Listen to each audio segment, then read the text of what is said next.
श्री स्वामी समर्थ. महाशिवरात्रीची कथा. महाशिवरात्रीची ही कथा अतिशय परमपावन आणि पवित्र आहेत. या कथेचं श्रवण किंवा वाचनाने नकळत घडलेली सर्व पापे नष्ट होतात, अशी ही दिव्य कथा आज या व्हिडिओमध्ये मी तुम्हाला सांगणार आहे. त्या अगोदर तुम्ही चॅनलवरती नवीन असाल तर चॅनलला सबस्क्राईब करा. कमेंटमध्ये ओम नमः शिवाय अवश्य लिहा. श्री स्वामी समर्थ अवश्य लिहा.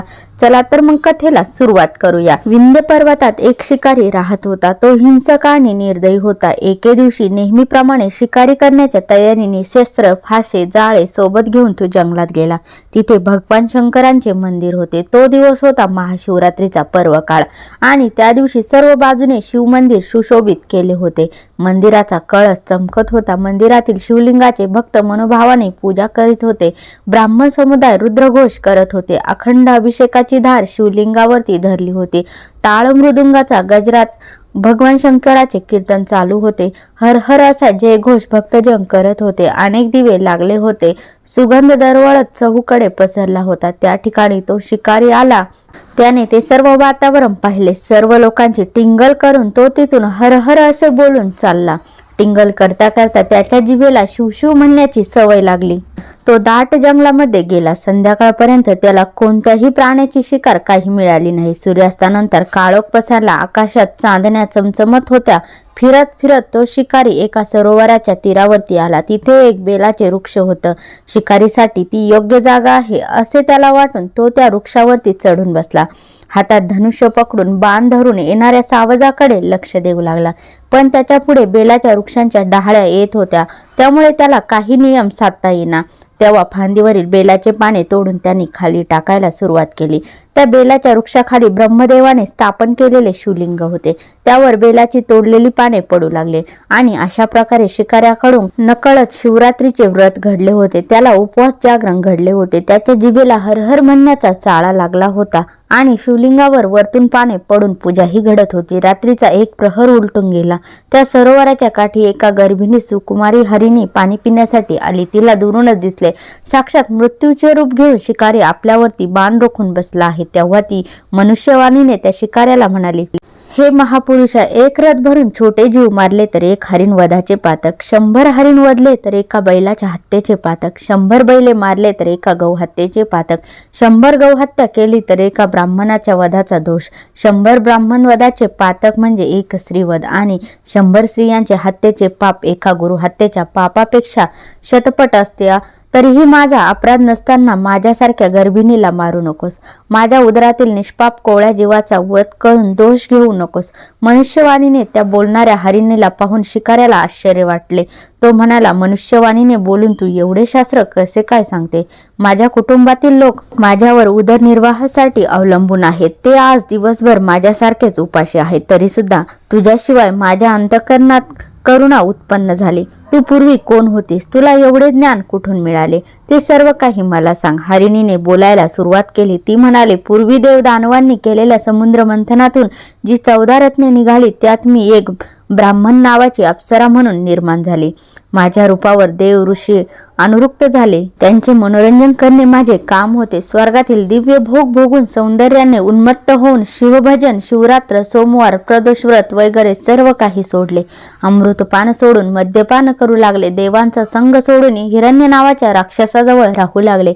एकदा तो राक्षस मरगईसाठी दूर जंगलात गेला. ते पाहून मला वाटले की या वेळात शिवशंकरांचे दर्शन घेऊन यावे आणि म्हणून मी कैलासावर गेले. मला पाहताच भगवान शंकर क्रोधित झाले. माझ्याकडून घडलेल्या अपराधाची शिक्षा म्हणून त्यांनी मला शाप दिला. तू अत्यंत पापिनी असून मृत्यूलोकात हरिणी म्हणून जन्म घेशील. तुझ्या सख्यांनाही हाच जन्म मिळेल. हिरण्य राक्षस मृग होऊन तुमचा पती होईल.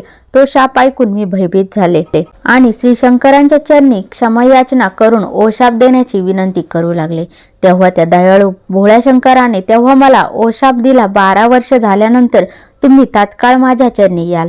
त्याप्रमाणे मला मृग योनीत जन्म मिळाला. मी गर्भिणी असल्याने प्रस्तुती काळ जवळ आला आहे.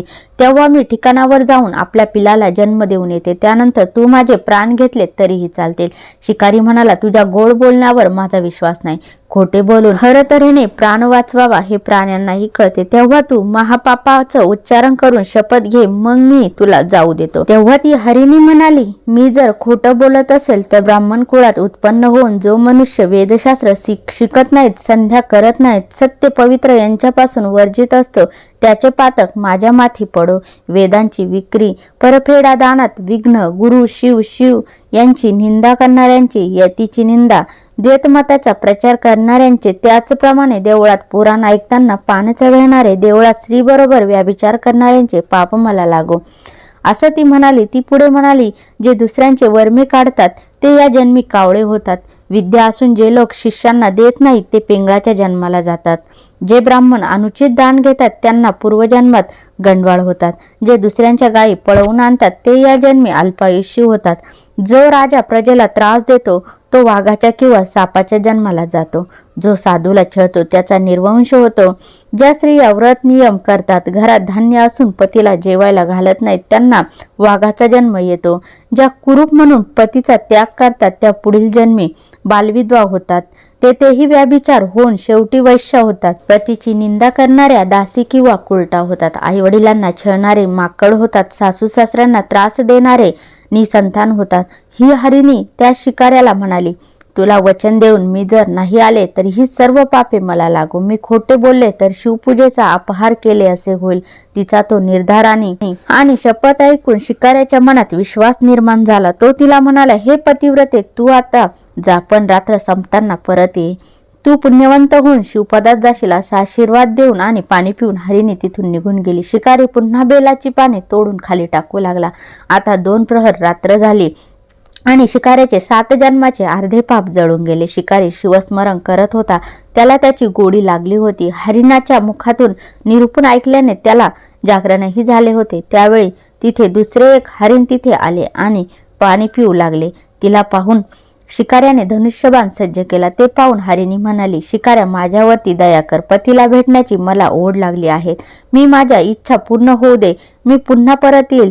तिला मनुष्यवाणीतून बोलताना पाहून शिकाऱ्याला नवल वाटले. ही हरिणी सुद्धा ज्ञानी दिसते असा विचार करून तुम्हाला सर्व शास्त्रार्थ माहीत आहे. तुमचे जीवन धन्य आहे. तेव्हा शपथ घेऊन जा असं तो शिकारी म्हणाला. त्यावरती हरिणी म्हणाले, मी असत्य बोलत असेल तर विहिरी, तळे, सरोवर, देवांचे मंदिर भग्न करणारा, गुरुची निंदा करणारा, मद्यपी, दुराचारी, युद्धातून पळून जाणारा, क्षत्रिय, दुसऱ्यांच्या उपजीविकेचे साधन नष्ट करणारा, ग्रंथांची, वेदशास्त्रांची निंदा करणारा, संत भक्त यांचे द्वेष करणारा, हरिहर चरित्राचा अव्यवहार करणारा, दुराचारी, दुष्ट स्त्री या सर्वांची पापे मला लागो. आपला मुलगा, आपली सून सौजन्याने वागत असताना सुद्धा जे त्यांना उगाच छळतात ते कुरूप आणि दरिद्र होतात. आपसात वैर करणारे भाऊ मासे होतात. गुरुचा द्वेष करणारे संपत्तीहीन होतात. वाटसरूचे वस्त्र लुटणारे अतिशूद्र होऊन प्रेत वस्त्रे वापरतात. तपस्वी म्हणून अनाचार करणारे सुरवंट होतात. कन्या विक्री करणारा हिंस प्राणी होतो. पतिव्रतेला छळणाऱ्यांचे घर फुटते. ब्राह्मण असून मद्य पितो, प्राशन करतो, तो नाश पावतो. ब्राह्मणाचा अपमान करणारा ब्रह्म राक्षस तर उपकार न स्मरणारा क्रमी होतो. ग्रहणात जेवणाऱ्याला पित्त, मुले पळवून विकणाऱ्याला कोळी होतो. गर्भपात करणारी स्त्री वांझ होते. देवालय पाडणाऱ्याचे हाडे मोडतात. अपराध विना पत्नीला शासन करणाऱ्याला अर्धांग वायू होतो. ब्राह्मणाचे अन्न पळविणाऱ्याचा निर्वंश होतो. ब्राह्मणाला काठी मारणाऱ्याच्या अंगातून कळा येतात. संतांशी वाद घालणारा याचे दात मोठे होतात. गुरु, संत, माता पिता यांचा अपमान करणारा तोत्रा, देवाजवळील वृक्ष तोडणारा पांगळा होतो. सुतकातले अन्न खाणारा रोगी होतो. एकट्यात सुगंधी द्रव्य वापरतो त्याच्या अंगाला दुर्गंध येतो. ब्राह्मणाचे खर्च बुडवणारा अल्पायुष्य होतो. झाडाची सावली नष्ट करणारा निराधार होतो. ब्राह्मणाचे ऋण बुडवितो तो भिकारी होतो. पुत्रद्वेषी गरिबाचे लग्न मोडणारा निसंतान होतो. माता पित्याचा छळ करणाऱ्याचा कार्यनाश होतो. एकाच देवीची भक्ती आणि इतर देवांची निंदा करणाऱ्याला कमी मुले होतात.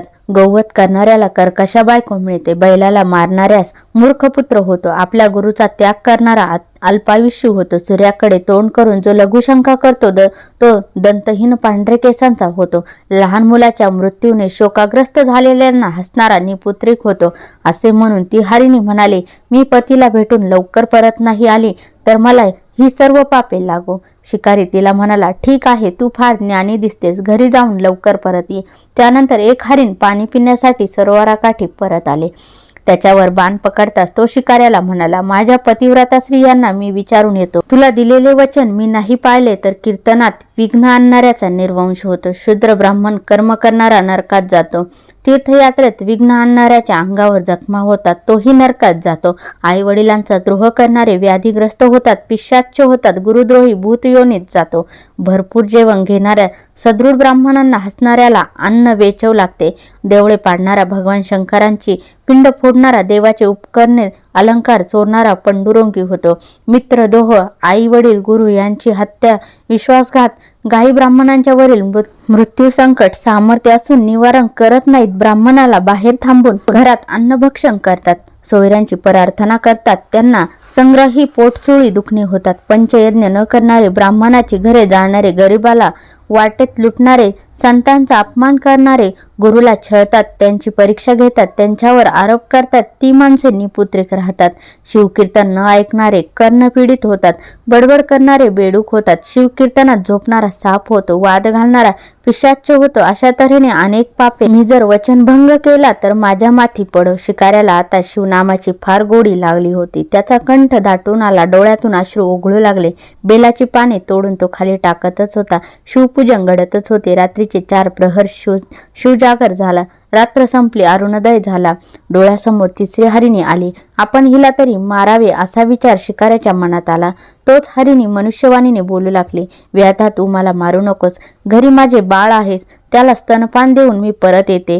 मी वचन मोडले तर मला अनेक पापे लागो. आता ही कोणतं शास्त्रार्थ सांगेल. याशा कुतूहलाने शिकाऱ्याने तिला, तू काहीतरी शपथ घेऊन जा असे म्हटले. हरिणी म्हणाली, गवत जाणारा, गावाला आग लावणारा, गौ ब्राह्मणांचे पाणी अडवणारा क्षयरोगी होतो. ब्राह्मणाची घरे हिसकावतात, त्यांचे पूर्वज नरकात पडतात. आई मुला, पती पत्नींमध्ये भांडणे लावणारे, देव ब्राह्मण यांना वंदन न करणारे, कठोर बोलणारे, त्यांचे हातपाय तुटतात. चोरटी नजर ठेवणाऱ्यास नेत्ररोग होतो. पुस्तके चोरणारा मुका होतो. भक्तांची निंदा करणारे मुखाचे रोग भोगतात. आई वडिलांना ताडण करणारे लोळे होतात. कृपण सर्प होऊन धनाचे रक्षण करतात. यतीला भिक्षा न घालणारा शिवाच्या कोपाला बळी पडतो. संतती संपत्तीला मुकतो. जेवणावरून ब्राह्मणाला उठवणे सर्वात मोठे अधर्म आहे. तो शिकारी हरिणीला सद्गत होऊन म्हणाला, तू निशंकपणे घरी जाऊन तुझ्या पाडसाला स्तनपान देऊन ये. त्यापैकी पहिली हरिणी प्रस्तुती झाली. दुसरीने पतीची भेट घेतली. मग हरिणी आणि ती हरिणी आणि त्यांची पाडसे शिकाऱ्याकडे आले. माझी शिकार पहिली कर असे म्हणू लागले. त्यांचे ते बोलणे ऐकून परस्परांवरचे प्रेम, त्यागाची भावना, शिकाऱ्याच्या अंतःकरणात करुणा उत्पन्न झाली. तो झाडावरून उतरून खाली आला आणि हरिणीच्या पाया पडला. तो म्हणाला, तुमच्या मुखातून निरूपण ऐकून माझे जीवन पावन झाले. आता तुम्हीच माझे माता पिता आणि गुरु आहात. संसार लटका आहे. शिवपदी पोहोचण्याची मला ओढ लागली आहे. आणि असे म्हणताच क्षणी आकाशातून विमान आले आणि त्या शिवगण बसलेले होते. सर्व देव फुलांचा वर्षाव करू लागले. हरिणाची शरीरे दिव्य झाली. शिकारी त्यांना नमस्कार करीत शिवहार मंत्र म्हणू लागला. त्याचा देह दिव्य शिवगणासारखा झाला. हरिणासह सर्वजण विमानात बसले. देव शिकाऱ्याची प्रशंसा करू लागले. शिकारी शिवपदी पोहोचला. हरिणांना तारामंडळात स्थान मिळाले. ही महाशिवरात्रीची कथा श्रवण केल्याने सर्व पापे नष्ट होतात. ही कथा ऐकणारा खरोखरच पुण्यवंत आणि धन्य होतो. अशी ही महाशिवरात्रीची पुण्यवन कथा.